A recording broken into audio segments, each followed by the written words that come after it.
any incidents that come to your mind which were big challenges in the early days, which had to be overcome, and something you were like, okay, at that time you thought, okay, we're screwed, okay, but something which you said, okay, we will, No, we were get past this as well. we were screwed from the time we arrived into India, because here are two straight people, brothers, nonchalant, not the type who belong to an ecosystem. Right. There were only a handful of them. There was a coterie. Yeah.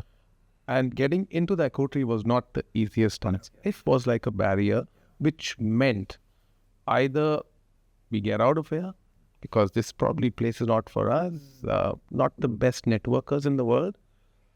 As much as he's an extrovert, but he also, I think figuratively, was so involved with his design and his way of interpreting art, because that didn't exist.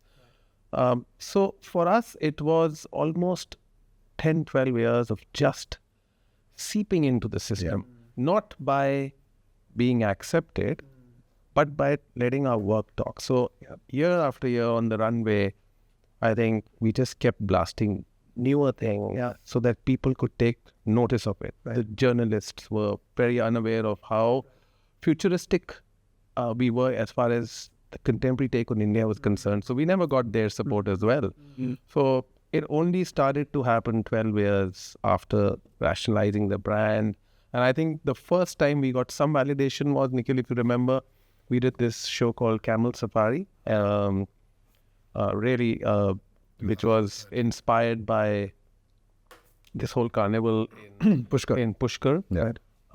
And we used Audrey Hepburn as a protagonist, and everything kind of became who we were as a brand from that show onwards. And for the first time, the late Rohit Bal attended that show, and I know after the show he couldn't hide his excitement, and he came to our stall, hugged us, and he said, "Guys, you've nailed it."